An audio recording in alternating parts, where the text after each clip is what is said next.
live in New York. Broome, in turn, introduced Abraham Tuthill to a very interesting group of men who got together and decided that he was talented enough that he should go to Europe to study, really to be a painter. Now, at this time, in the late 18th century and the early 19th century, in America, anyone wanting to become an artist, a painter, had to go to Europe, really, to study. Unlike craftsmanship in furniture, for example, where there were excellent people working in America, for painting, you had to go study in Europe. And Americans tended to go to London, and they studied with Benjamin West, another American born outside Philadelphia. Benjamin West had a very high position in London and actually succeeded Sir Joshua Reynolds as president of the Royal Academy. So a whole group of young American students gathered around Benjamin West in London, and Abraham Tuthill was one of them. Now, the men who sent him from New York to London included Alexander Hamilton, Aaron Burr, and George Clinton. So it was a pretty impressive group. This was probably painted when he returned. It's thought to have been painted around 1808 or so. And Abraham Tuthill didn't reach the renown of some of these other American students in London, such as Gilbert Stuart, and actually became sort of an itinerant painter and ended his days in Vermont and died, I think, in 1843. But anyway, so now we have Frederick King and Cynthia King married. You've seen their house on Village Lane in Oysterponds. Now it's time to hire a servant to help them in the house. And this is an indenture, and it's between Captain King and Jack, a freed black man. And you see, can you read it? The third line down in the center, how a free black man, and it was his daughter Julia that was going to be hired by them as a servant. But the form that was used, this indenture, they were really copying a form for an apprentice, and an apprentice would have been a boy, most likely. But Julia was a girl to be a student. And it's interesting because it says the various things that they had to teach Julia. If they had to do for Julia, she was to go to school for at least 1 month a year and be taught reading, writing, and that is crossed out. But if you can see it, it actually says, and arithmetic. But a girl didn't need arithmetic, of course, it seems. But what's really interesting, and what brings a document like this, sort of, you understand how there's a certain immediacy to it, because one of the witnesses to this document wrote, and arithmetic erased before signing. So it actually made a note of that. So now you know the household in Orient of Frederick King and Cynthia, but in 1824, tragedy struck.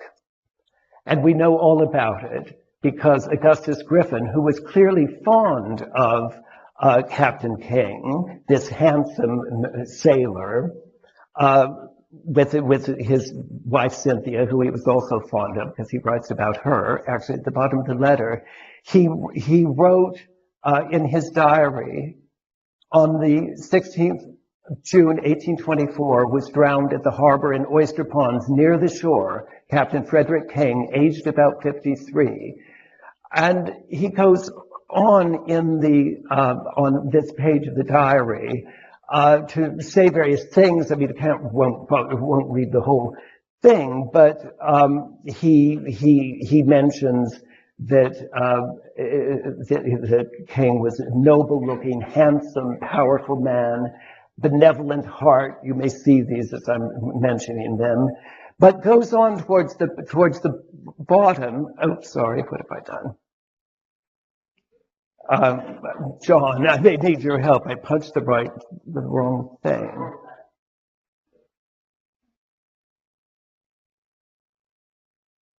Keep talking, though. Keep talking. Okay, what it says. Okay, what I'm going to tell you is that he writes, when he was stern and harsh, he was not himself, but there was a cause, an indulgence, which in his proper moments he despised.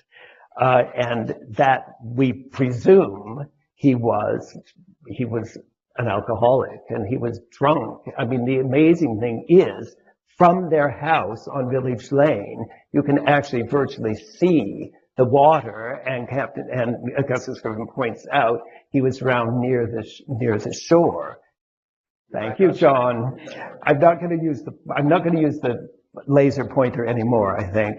But you see at the bottom it says when he was stern and harsh, he was not himself. He was not Frederick King.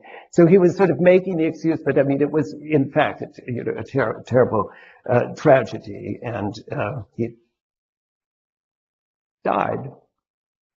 Anyway, that's the end of telling a story about one painting by using other documents, each of which I consider a highlight of the collection. So now we'll look at the second painting. And this is called the Bark Washington, as you see, a sperm whaling in the Bark Washington of Sag Harbor. The story here is a pretty interesting one, just about its being in the collection, because this, I'm happy to say, before my time, it was about 15 or 20 years ago, this painting was stolen from the society. And then last spring, about this time, one day both Amy Folk, who is our collections manager, and I were in the Halleck building where we work, and the phone rang, and Amy answered it, and it turned out it was the FBI. The FBI had found this painting after nearly 15 or more than 15 years or longer. Fortunately, it had been registered with the FBI as a stolen work of art. And it was out in Indiana, and the FBI agent said, we'll be returning it to you. And indeed they did. And the first thing we did was have it conserved. It was actually in pretty good condition. The person liked the conservation of the drawing. The person that paid to have this done is also sitting in the audience today. So we are thrilled to have it. And in fact, I'm going to do a small exhibition this summer around this painting called A Painting Returns. On one of, these ships could be captained by various men as they went on their whaling voyages. And about whaling voyages, they could last a year or 2 years or 3 years. They were endlessly long. Well, on one of the Bark Washington whaling voyages, the captain was Edwin Peter Brown, who is Orient's only whaling captain. And we have various of his logbooks and journals. In one volume, this was E.P. Edwin Peter Brown's journals of 3 voyages from 1841 to 1847, performed on the Bark Noble of New Suffolk, Bark Washington, and Lucy Ann of Greenport. Well, this is about the Bark Washington, and we think that of all his whaling voyages, the one on the Bark Washington was perhaps his favorite, because he wanted this to be his epitaph. And we spelled it out in case you couldn't read that. This is what he wanted, and I will read it because it is so sort of charming, I think. Anchored beneath is Captain E.P. Brown, who 4 times sailed the world around. 363 days one voyage was made, and not once was the anchor laid. And this is pretty extraordinary because it was less than a year, which is rare for a whaling voyage. He returned with a ship full of whale oil, and he never once laid the anchor. So it's pretty amazing. And that voyage was made on the Bark Washington you just saw the portrait of.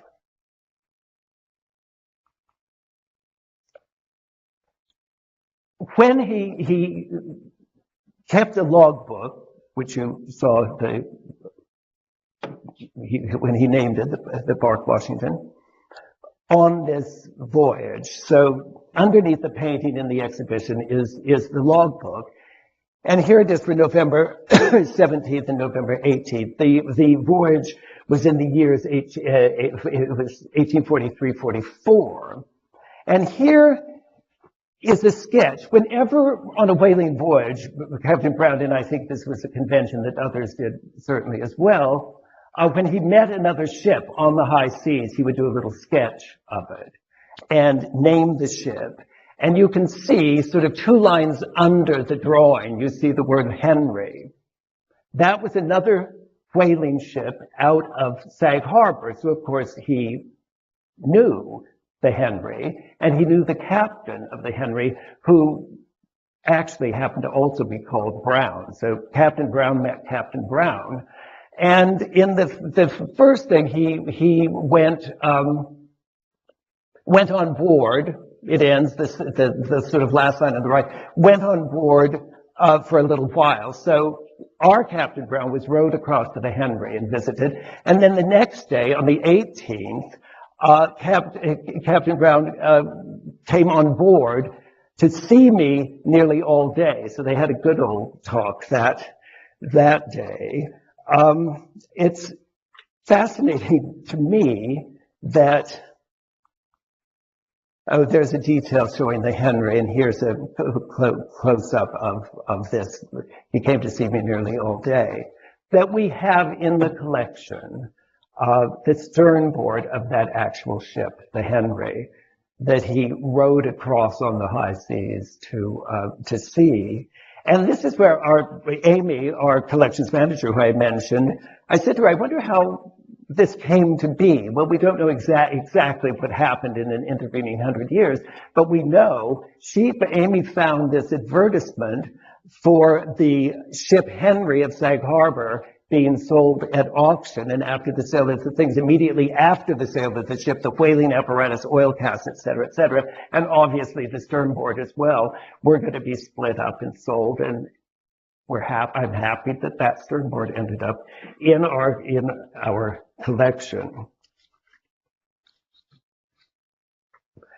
So I just talk a minute more about Captain Brown, because he is a wonderful Oysterponds figure, and his family have to be sort of amongst our most wonderful donors, because so much material about whaling in the Historical Society came from the family of Captain Brown. Captain Brown, aside from being, by all accounts, a very nice man and an excellent sailor and a good captain and a good father, was a brilliant scrimshander. That is, he made scrimshaw. And a couple of years ago, I did an exhibition of scrimshaw at the Historical Society. And virtually everything in the exhibition, with a few exceptions, was made by Captain Brown himself, including this watch stand. You know, you'd put your pocket watch at night, you could hang it around the circle, and then you'd have a clock. He also made what are called jagging wheels, or pie crimpers. The one in the center is definitely by Captain Brown and is one of the best. I mean, the sort of architectural forms of it, and what reads almost as sort of black is voids with things in the middle. And then, of course, since the wheel was crimping a pie, the thing at this end, at the left, is actually a fork where you prick the pie crust, etc. And these were very common. I mean, there are lots of jagging wheels in maritime collections, but thanks to Captain Brown, the collection at the Historical Society of Scrimshaw is really actually absolutely fantastic. Captain Brown kept other logbooks that we have, and this is the one that I sort of show more than any because it is so legible and nice. This is the voyage on the Lucy Ann in 1847-48. It's interesting, as you see, when there was a stamp, he would make a stamp of a whale and put the number of barrels of whale oil that came from that particular one. And if you see, as in the bottom left-hand corner or something, just the tail, that the whale disappeared. It means the whale was spotted, but they didn't actually get it. So this is the Lucy Ann, a voyage of 1847-48, and particularly important for us because on this voyage, he was accompanied by his wife, Martha. She was tired of staying home. Well, he was gone for 2 years, etc. So she went with him on this voyage of 1847-48. And happy for us, she kept a journal, which we published, by the way, as a book. She went a whaling. You start out in Green Border Orient and go, down the Atlantic, around Cape Horn, up into the Pacific. Well, this was 7.5 months, and she had become pregnant, so she was put off in Honolulu. And you see at the bottom, Sandwich Islands, Honolulu, Oahu, April 30th, 1848. Interestingly enough, her journal is absolutely fascinating. And interestingly enough, she did not, we think, gosh, going to Honolulu, how wonderful.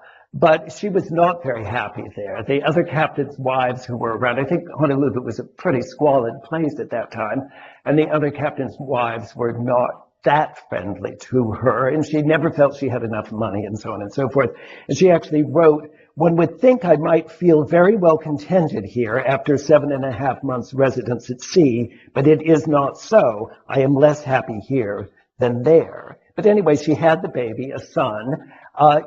Captain Brown had gone up whaling in the North Pacific off the coast of Siberia, came back down, stopped in Hawaii, picked up mother and child, and they came back to Orient, where they had a house, if you know Orient, across the street from the Candyman, which you see here, still very, very much here. And this is Martha Brown, lived to be in ripe old age. This was 1905. Thus ends part 2 of my lecture, the story of how one painting, A Painting Returns, brings us, because Captain Brown happened to be a captain of that very ship, and he is such an important figure. And again, I think virtually everything I've shown is a highlight of the collection. So now what I thought I would do is show you many of these just to have a look, a roughly chronological look at some of the other wonderful objects in the Oysterponds collections. Now, the strength of any historical society is probably the documents, the manuscript collection. And since Oysterponds, since the North Fork of Long Island was, the east end of Long Island was settled in the 17th century, our earliest documents, not surprisingly, are 17th century documents. This one's interesting because it begins with the thing about Charles II. Again, this brings it home. And I just the other day looked at this document, which at the end of the first paragraph there, it says with the second line up, "Our sovereign Lord and Lady William and Mary, King and Queen of England, defender of the faith, and so on and so forth." It's 1691 or 1692. Now there are a raft, as you could imagine, of 18th century documents, and then endless 19th century, and so on and so forth. But also, so I'll let this represent the 17th century, and we'll go on to a printed material representing the 18th century. This is a newspaper, as you see, from New London, a Connecticut newspaper. Now, there was always, to this day, the ferry from Orient Point goes to New London. There was always trade and transport and, and communication between New London and Orient. So it's not a surprise that the newspaper would be a New London newspaper. But look at that date on the right, May 26, 1775. Of course, it's interesting, as nothing ever changes in the world, that the lead article is about the lottery. But what's interesting to me, which when the paper is out flat, it's on the left side, but actually, if the paper is folded, it's the back page. But what an article that is.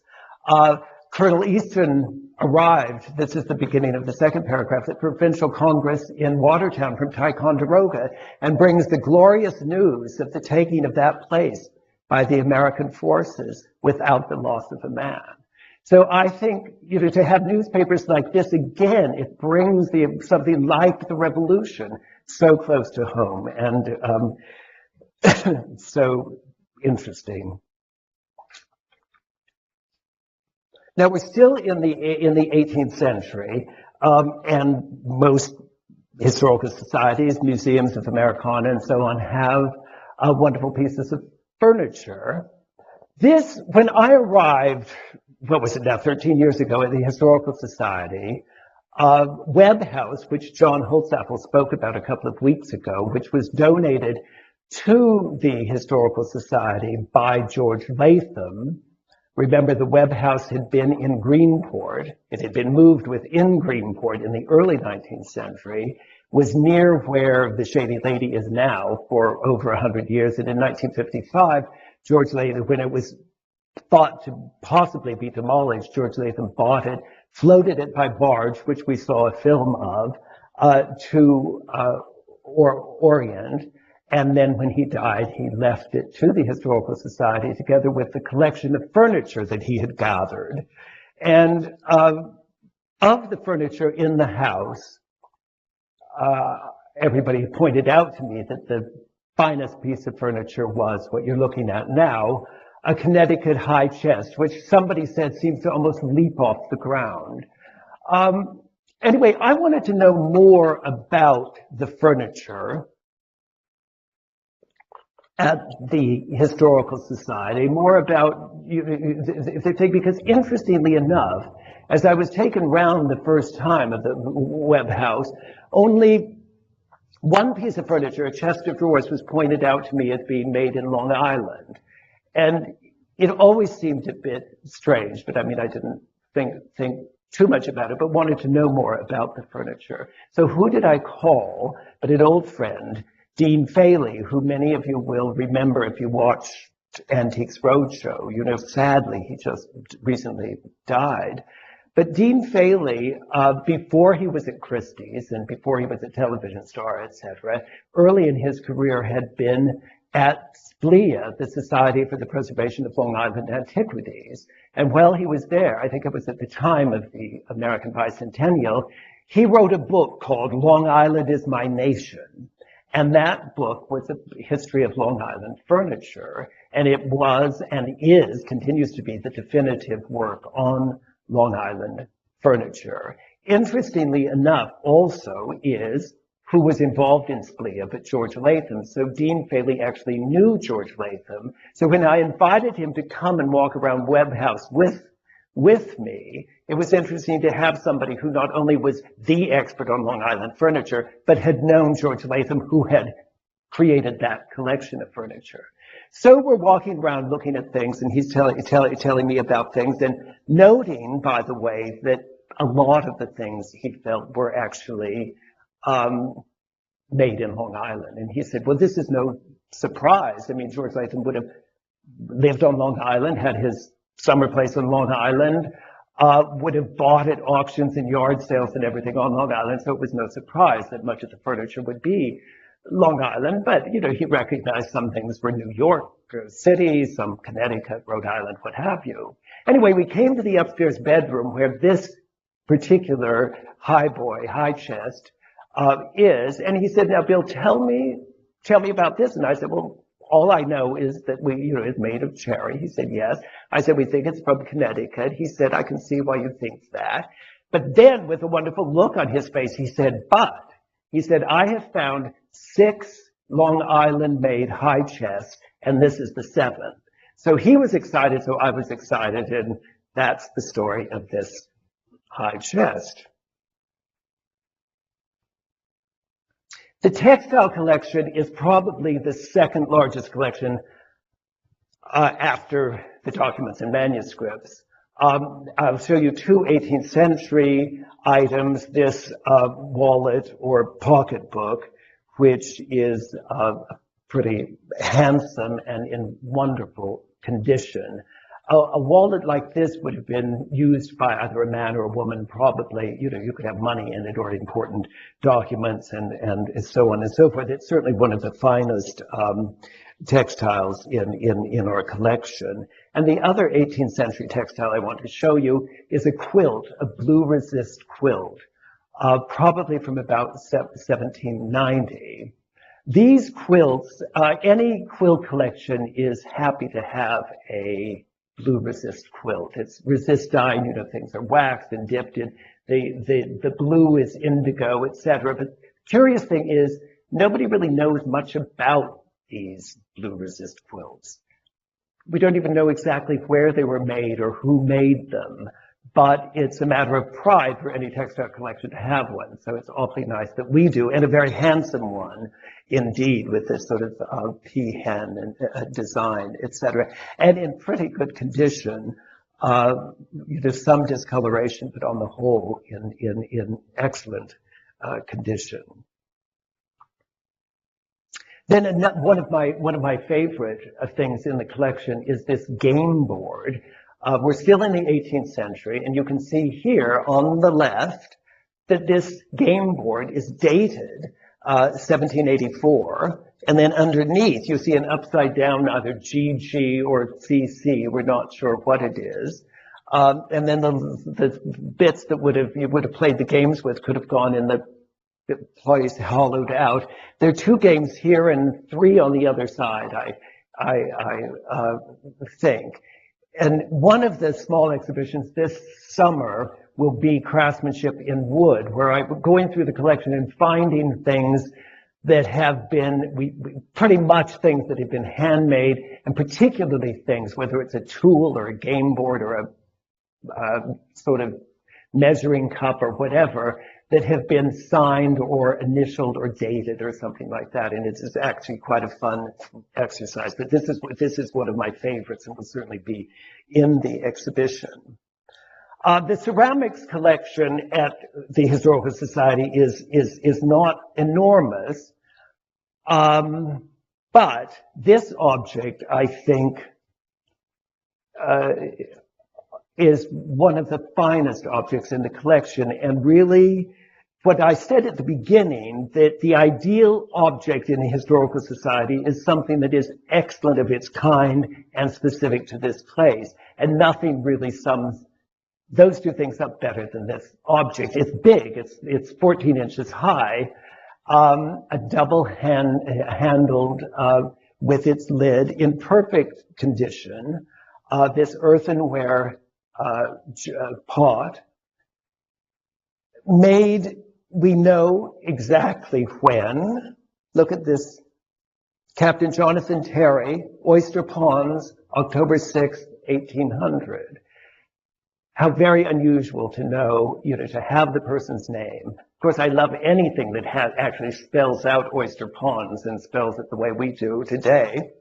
But to have this exact date is pretty extraordinary. And of course, Terry, as many of you know, there are Terrys in this room as we speak, have been around since the 17th century. Augustus Griffin talks about Captain Jonathan Terry, and now we know that this was probably presented to him. But what's really amazing about this is, the major museum of Americana, of American decorative arts, is Windsor in Delaware. And the only other double-handed pot with lid that is like this, that anybody has discovered, is in Windsor. It is not only like this, it is virtually the same thing, except where ours is Captain Jonathan Terry, theirs is a man, Mr. Silas Ruement, Sag Harbor, Long Island. But get this, the date on the Windsor piece is exactly 1 day later than this, October 7th, 1800, which is pretty amazing, you have to admit. And of course, that is a star of the Windsor ceramics department. So this is certainly our star. We wish we knew where they were made. probably, an expert that I talked to said probably made somewhere, possibly Connecticut, but probably somewhere here on eastern Long Island. But people interested in the subject are trying to find out. Now I'm showing you an advertisement that came from the Suffolk Gazette 4 years later in 1804. And it is advertising a maker of Windsor chairs and flatbacks of all kind at the landing of Oysterpond Harbor.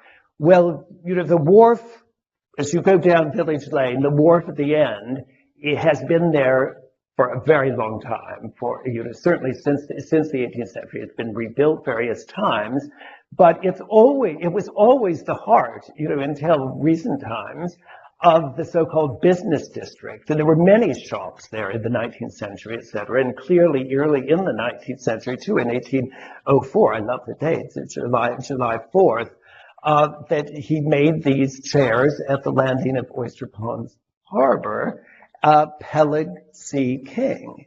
And here is one of his chairs, which is really a lovely one. It's the second one that we've had in our collection. And I'm happy to say it is our most recent acquisition. We got it last week. It's pretty exciting. The donors are sitting in the audience right now, so I'm delighted they're here.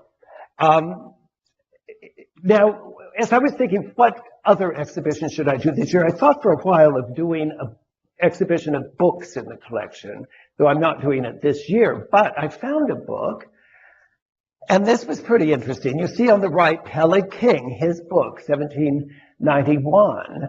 And I looked up when he was born, so he was just 12 or 13 years old when he had this book and wrote in it. And I saw that in the front part of the book. And then when I went to the back of the book the next day, this is the end of the book, and then read this extraordinary thing. This book was bought of Mr. somebody Cook that died to Sag Harbor with smallpox, price 1 shilling. I mean, talking about bringing something, you know, sort of a shock of, it's pretty amazing to me, something like this. This book I have read, R.E.D., he was only, remember, 12 or 13, but 5 times, given to him by his father. Peleg King's book, Oysterponds, February 10th, 1792. So it was a pretty nice find, and went certainly hand in hand with a few weeks later getting the wonderful chair made by him, sort of 13 years later. Back to furniture, and we're going, remember, roughly chronologically. So that advertisement for the chair was 1804. The clock was made probably 1810 to 1815.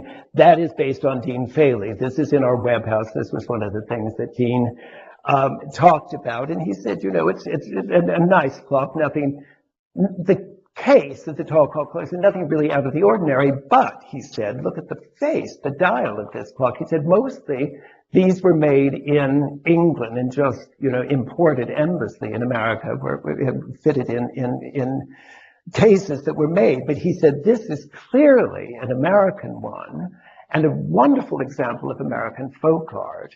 Dean being Dean knew exactly, I mean, he based where it was made on the door of the house that is depicted in the drawing. He said that shape, that was probably made in you know, near the Connecticut-Rhode Island border, whether it was in Rhode Island or Connecticut. But charmed, and I think, can you see there are even little figures in the rigging of the ship and so on and so forth. But it is an utterly charming, and as he said, one of the nicest examples of American folk art in the collection. So this is 1810 or so, 1815. Now I'm showing you something, you see the date at the bottom, 23 August 1813. And this is from the War of 1812. various wars in the Oysterponds collection are well represented. We have some revolutionary war material. This 1812 material, which I think it's limited. We have 5 or 6 letters, but they are amongst the most extraordinary items in the entire collection. Then, of course, we have significant Civil War material and so on and so forth, World War I, World War II. But let's talk about this War of 1812, these letters that, remember at this time, in the War of 1812, that Long Island Sound and Gardiner's Island were blockaded by the British, and there were various British ships, and they would write to one person in Oysterponds, who was the Justice of the Peace, Joseph Terry, another Terry,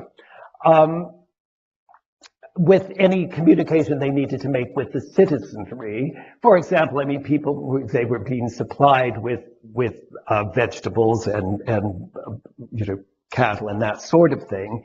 And the captains would write this sort of letter that would say, to the Justice of the Peace, please tell everybody to be patient, that we're getting money from Halifax or Bermuda soon. And they tried, it seemed to me that the British tried to bend over backwards to be fairly nice. Like they captured one guy who was trying to do something to one of their ships, and they said, look, tell everybody we're releasing this guy and sending him back to his friends, that we're really trying to be the nice guys. But remember, it was war. War was going on. This letter was written by this captain, His Britannic Majesty's ship Romilly's off New London, 23 August 1813. And the body of the letter there's more to it. This is the end, and I wanted to show you the end, but I'm going to just read more of it to you until we come up with the word allowed, which is the first word there. I beg you to warn the inhabitants of the towns along the east of Long Island that whenever I hear this boat, now let me tell you, the boat was, the captain of this ship had heard that there was a boat, a small boat, outfitted with a torpedo, and that the purpose of this torpedo was to sink his ship, the Romilly's. So he writes to the Justice of the Peace that whenever I hear this boat or any other of that description has been allowed to remain, now you can read along, after this day, I will order every house near the shore to be destroyed. So this was war. This was the sternest of the War of 1812 letters that we have. And it's pretty important and pretty interesting, I think. And he says, I have the honor to be, sir, your most obedient, humble servant, T.W. Hardy, Captain. Now, I bet somebody in this room knows who T.W. Hardy was. Captain Hardy, Thomas Hardy. 8 years before, he was commander of HMS Victory at the Battle of Trafalgar, and it was on his ship that Lord Nelson was killed. And this was the man who Lord Nelson is supposed to have turned to, lay dying in his arms and say, kiss me, Hardy. It's this guy.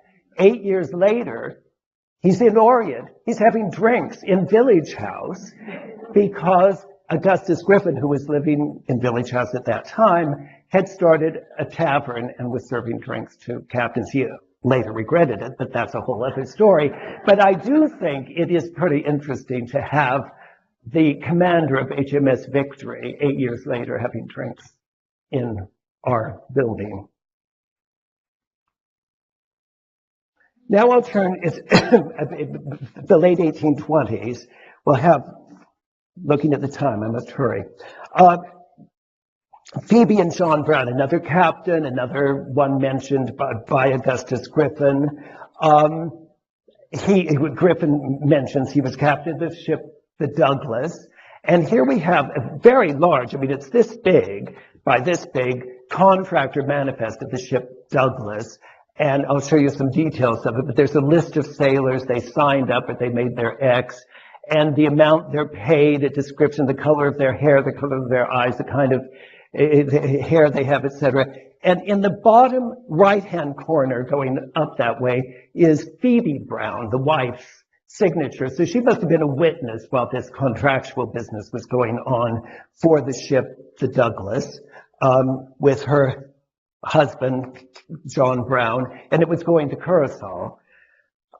We know here it was either arriving or I think we're probably leaving. The commissariat of the police wrote it 3 April 1828. So we know the contract was signed in 1828. Some people think because Phoebe Brown signed it that she might have accompanied her husband on the voyage, but I think probably not. But what's interesting to me is not only that we have the document to go along with the paintings, but we have their daughter's diary. Angelina Brown was Phoebe and John's daughter. She kept a diary. And for, wouldn't you know, the date, 1828, the same as the Douglas. And it's also the same month, April 20th. So I think she's talking about this very voyage, the voyage home. And she writes, the elements without are in a tumult, the wind blows a gale from the east, the rain pours down, etc., etc., etc. In the middle, looking for Paul, most likely he's on his passage home, etc. And it just shows the sort of anguish that maritime families, ship captains' families were constantly in on these voyages, which were dangerous. And here there was a great storm and she was worried. But as she only mentions Pa, I think Phoebe was probably not with him. This is Augustus Griffin's daughter, Leora, who was one of his favorites. And I'm just quickly showing it. It's a miniature painted. It's about 2.5 inches high. Painted by a man called John Wood Dodge in 1830. This is Jane A. Tuthill, and there are Tuthills in this room now. She was the sister of the next person we're going to see, but the back of this beaded bag is dated 1833, so it's a very nice thing. Again, one of those objects that is very specific to this place and an excellent example of its kind, because this is a perfect example of American folk art. And here's her sister, Henrietta Tuthill, who married Captain John Racket, who Augustus Griffin, when he's talking about John Racket, talks about, you know, with those blue eyes, he calls it an expressive, all he says about Racket is that he had an expressive, penetrating countenance, which I think he certainly does. Now, we didn't know who painted these. We knew they were, we knew who they were, but we didn't know when they were painted or by whom. But Augustus Griffin solved that, and I'll never forget when Freddie called to tell me this when she was looking at the diary. Painted by a man called Sylvester Janine, who had come to visit and stay with Griffin in the summer of 1840. And Augustus Griffin writes on the 19th of August, John A. Racket and his wife are now sitting to our young friend Janine for their portraits, or as we say, for their likenesses. And this man was called Sylvester Janine. He was the son. Augustus Griffin says that Janine's grandfather had come from France in the 18th century to settle in Oysterponds. That man's son had gone to Ohio, and anyway, they had kept friends with Griffin, and this guy had come to stay. He was young; he was only in his 20s. But what's wonderful about doing research these days in the internet, what did I find but a letter that Sylvester wrote to the father in Ohio, and he writes in this letter, I went about the 20th August, which was, what? The very next day after Augustus Griffin's entry. I went about the 20th of August in the sloop from Orient across Gardiner's Bay to Amagansett. And then he describes his return. I crossed over to Shelter Island, which I traversed on foot, thence over the ferry to Greenport, walked along the shore to Orient, and arrived at friend Griffin's in the afternoon with well-exercised limbs and a keen appetite. So again, it's things like this that make it all seem immediate and of this place. Sadly, Sylvester Janine died at age 28. He was obviously sickly and died in Jamaica. And Augustus Griffin writes about his obituary. He was clearly very fond of him. Very quickly now, the last few things, because I'm running over time. A Civil War poster, large, on linen, a great survival in that it's in such excellent condition. important for us, this Zouaves regiment, a very important part of the Civil War. We could go on and on, but we won't. But note the name Captain W.W. Stevenson, because as you go over the causeway into Orient, the most prominent house on the hill is the Stevenson house. And like other families, much of our very best Civil War material came from the Stevenson family. So this is just one thing from our lovely collection of Civil War things. I'm just going to show you a few more quilts quickly. This is called New York Beauty, is the name of the pattern. And you all know a crazy quilt. These date from the 1880s. One of our extraordinary things doesn't really fit in a category because it's not really a toy. This train is 8 feet long. It's wonderful. It was made in 1881 by a man called Orrin Payne, who lived on the North Fork, and we ended up with it. And I'm just going to show you a few maritime paintings, which, as other than the early part of the 19th century portraits, the heavens, don't know what happened there. I suppose the stars of our painting collection are maybe that's telling me that time is up. But this is a painting of the Louisa, captained by Silas Webb. You see the date 1838. And Augustus Griffin writes about this. This is Webb of Webb House. And, he talks about his father's old mansion, which is obviously the house that we have now at the Historical Society. This is Europe. It's painted by a Frenchman. Augustus Griffin says, that Silas Webb is captain of ships in Europe. This is the Curtis Ackerley. This was painted by a man who also made the clock on the Methodist Church, and painted some portraits and ship models. This is one of everybody's favorite of our maritime paintings, the Lavinia Campbell. This is the Fessenden, which I show, and it's not the slide beam put in backwards. It's when a maritime painter was painting a ship returning to port. You see the banner, from the other side. And this is the Shelter Island, a steamboat, side wheeler.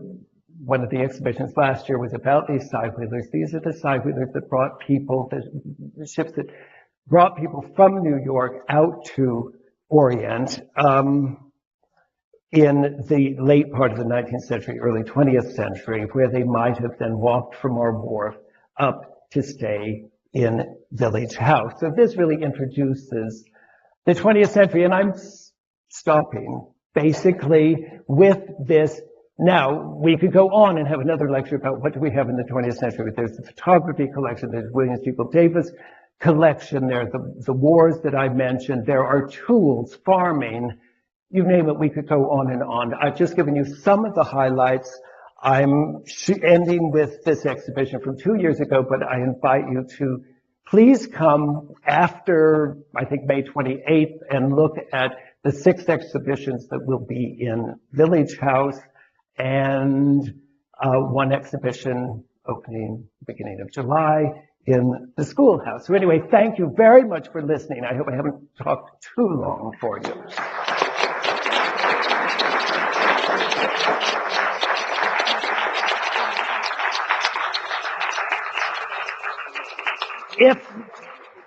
If there are any questions, of course, I'll try to answer them.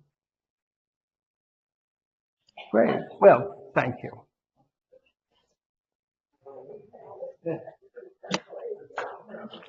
Thank you, Bill. You're welcome. Thank you for coming. In my chest, a blue and white coverlet woven by my great-great-grandmother, Anne Maria Edwards, 1830.